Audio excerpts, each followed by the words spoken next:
존경하는 우원식 의장님, 선배 동료 의원 여러분, 더불어민주당 부평을 박선원 의원입니다. 진실로 안 죽고 살아서 현안 질의하게 되어 꿈인지 생시인지 모르겠습니다. 이렇게 이끌어 주신 우원식 의장님께 깊이 감사드립니다. 박선원 의원이 우원식 의장을 향해 허리를 숙여 인사했습니다.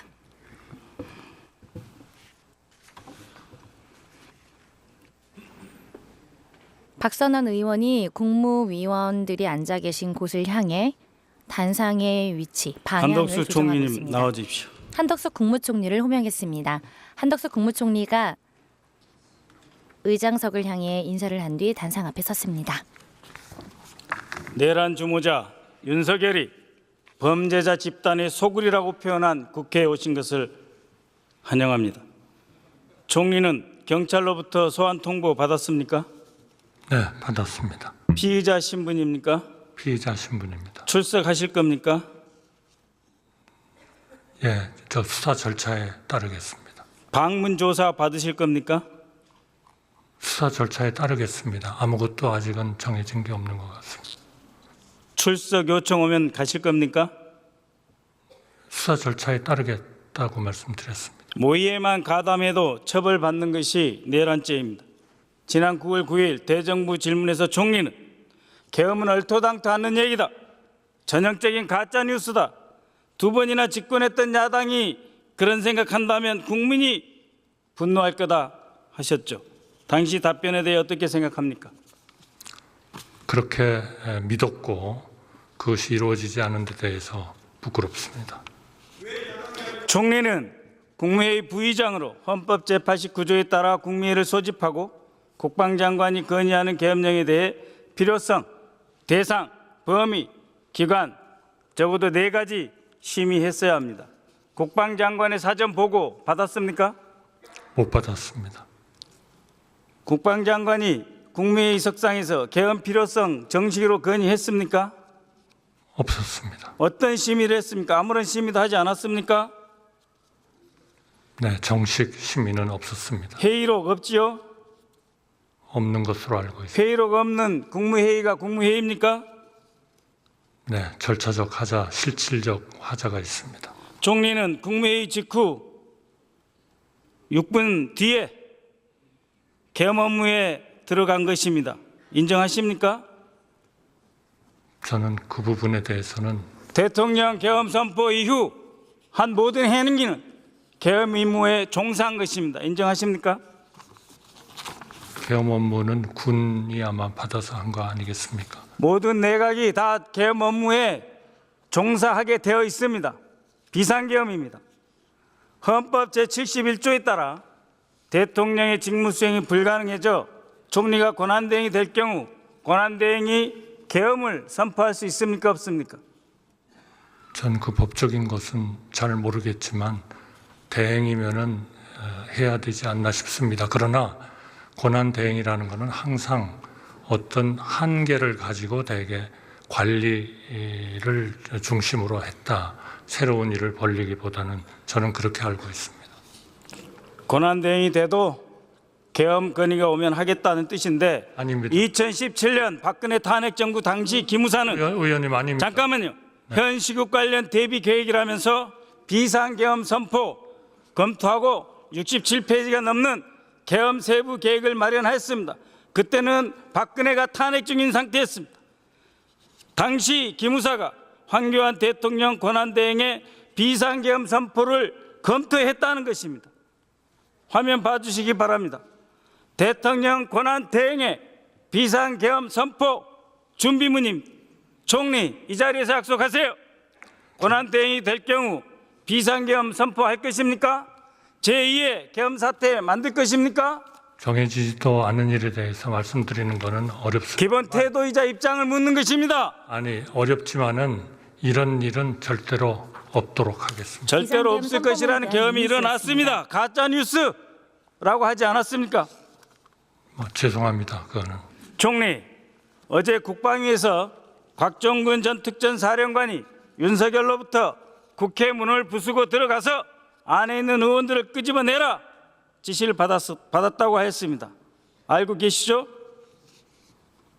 네, 그 모든 것은 수사 과정. 들었습니까? 못 들었습니까? 뭐 뉴스에서 봤습니다만은 그 그렇죠. 모든 것은 707 수사 특임단이 과정을 통해서 밝혀지리라고 생각합니다. 707 특임단이 국회의 문을 부순다는 것이 무슨 뜻인지 아십니까? 제가 그거를 추측을 하지는 않겠습니다. 수사 과정에서 밝혀지리라고 생각합니다. 사진을 봐주시기 바랍니다. 현장에서 찍힌 통로 개척용 산탄총입니다. 문을 파괴하는 장비, 문 뒤에서 바로 저곳에서 사람이 막고 있을 경우 심각한 사상자가 발생할 수 있는 무기입니다. 더 심각한 것은 당시 투입된 병력이 통로 개척용 폭파 장비를 가지고 있었다는 것입니다. 폭약을 들고 국회에 투입됐다는 것입니다. 총리, 어떤 인원이 누가 폭파 장비 갖고 있는지 파악했습니까? 모르시죠? 보고받지 않았습니다. 바로 저 사진입니다. 707 특임대 조끼에 있는 파란 줄, 저것은 폭파장치의 내관입니다. 내관은 폭탄을 폭발시킬 때 쓰는 것. 국회에 폭탄을 들고 왔어요. 자, 산탄총으로 쏘고 들어오고 폭탄으로 파괴하고 유혈사태가 일어나기 직전, 그러나 그 유혈사태 지시를 윤석열이 한 것입니다. 그러면서 이들은 북한의 중도의 도발, 우는 북한의 위협을 강조하면서 심각하게 시나리오를 준비하였습니다. 대테러 특공대 즉 훈련 장면 2017년 기무사가 작성한 시나리오 그대로 어떤 경험도 북한 관련 상황으로 위장해서 준비한다, 그렇게 실행하였습니다. 총리, 국정원 제1차장이 내란 숙의 윤석열 씨로부터 방첩사의 정치인 체포를 도와주면 국정원 대공수사권을 회복하겠다는 지시를 받았다는 사실 알고 있습니까? 제가 지금 하나하나의 사안을 확인하기는 어려운 점을 이해해 주시기 바랍니다. 이 모든 거는 수사가 진행이 될 것으로 그렇게 생각합니다. 네, 화면을 한번 봐주시기 바랍니다. 이 메모는 홍장훈 국정원 1차장이 윤석열의 전화를 받은 이후 여인영 전 방첩사령관과 작성하면서 만든 메모입니다. 일부는 본인이 통화하면서 보좌관에 불러줘서 보좌관의 글씨가 함께 들어가 있습니다. 홍장원 1차장은 내란 사건 당시 윤석열로부터 방첩사의 정치인 체포를 도와라 지시하였고, 그 지시를 받아 여인영과 통화했고, 여인영은 체포조로 나가 있는데 검거 대상 소재 파악이 안 된다, 위치 추적과 함께 검거 지원을 해달라 하는 요청을 받았다고 밝혔습니다. 대통령이 자신의 직속기관인 국가정보원 1차장에게 법에도 없는 대공수사권을 미끼로 불법 계엄 가담을 거래한 것입니다. 한번 보십시오. 이재명 대표, 박찬대, 정청래, 우원식 의장, 한동훈, 김민석, 딴지일보 김호준, 조국 다 들어있습니다. 김명수 전 대법원장, 권순일 전 대법관 겸 전 중앙선거관리위원장, 민노총 위원장, 이름 이상의 중앙선거관리위원도 한 명 더 있었다고 했습니다. 총리, 저 사람들은 1차 체포 대상자입니다. 반복합니다. 저 사람들은 1차 체포 대상자입니다. 123 내란 당시 이분들은 현장원 그 국정원 분류표에 일차장과 들어갈 여인영 필요도 없는 방첩사령부 통화 내용입니다. 기타 국회의원들 체포 대상자입니다. 총리, 이분들을 체포해서 무엇을 하려고 했던 것입니까? 그 메모 별표에는 1조, 2조 축차적으로 검거해서 방첩사 구금시설에 감금조사라고 되어 있습니다. 급하게 쓴 글씨라 해독이 어려울 수 있어 제가 홍장훈 차장에게 직접 내용을 확인한 것입니다. 방첩사령관 직무대리는 어제 국방위에서 방첩사에는 구금시설이 없다고 했습니다. 거짓말입니다. 방첩사는 기본적으로 수사기관입니다. 구금시설이 많습니다. 총리, 방첩사에 구금시설 있습니까? 없습니까? 알지 못하고 있습니다. 알지 못하십니까? 네. 바로 방첩사의 구금시설이 모자라서 방첩사의 수사단장 수방사를 방문하였습니다. 수방사에 방문한 이유는 여인영이 B1 벙커를 구금시설로 쓸 수 있는지 확인하라고 했습니다. 총리, B1 벙커 가보셨습니까? 저희 CPX를 하는데 할 때 가보셨습니까? 안 가보셨습니까? CPX 전쟁 지휘소입니다. 북한이 쳐들을 것 같아서 비상계엄한다는 자들이 전쟁 지휘소를 국회의원과 선량한 국민 언론인들을 잡아다가 가두려고 수방사 관할하에 있는 B1 벙커 검거실로 쓰겠다는 겁니다.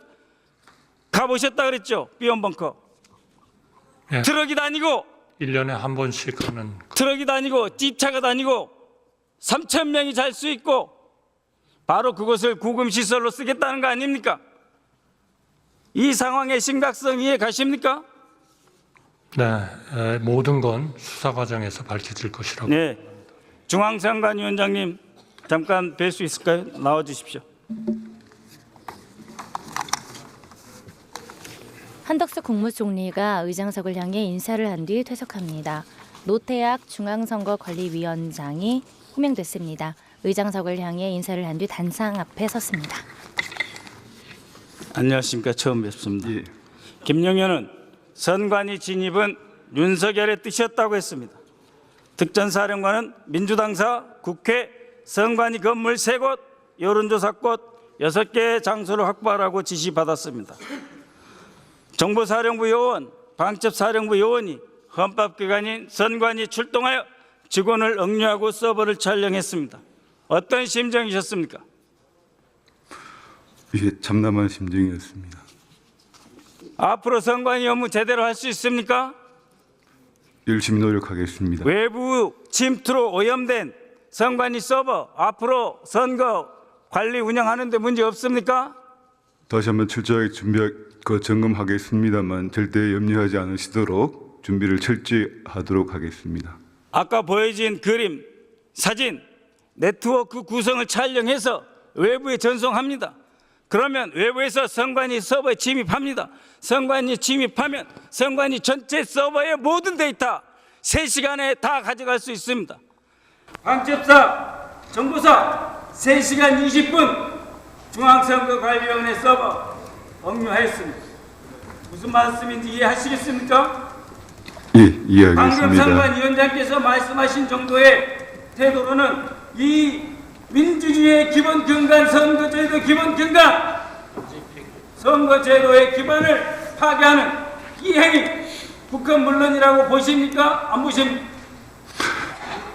개헌군의 중앙선거관리위원회 진입은 위헌 입법원 행위라는 점에 대해서는 아무런 의문이 없습니다. 잘 대비해 주십시오. 네.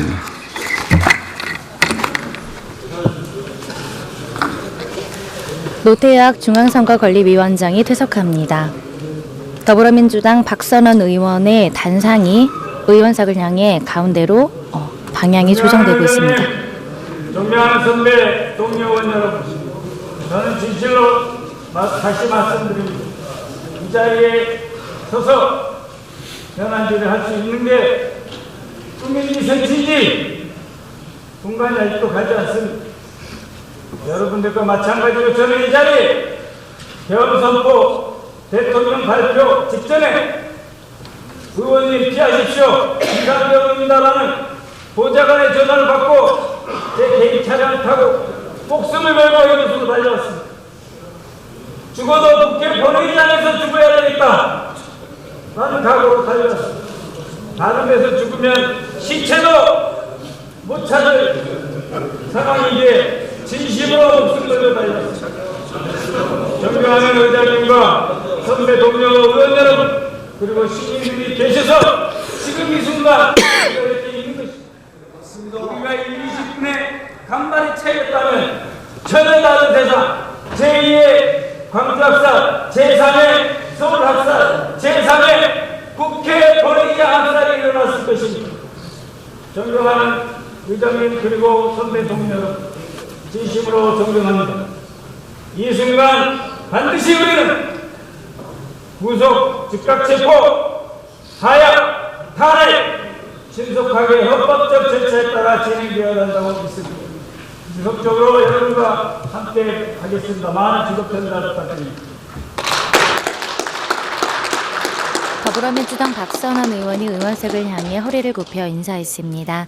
의장석을 향해 인사를 한 뒤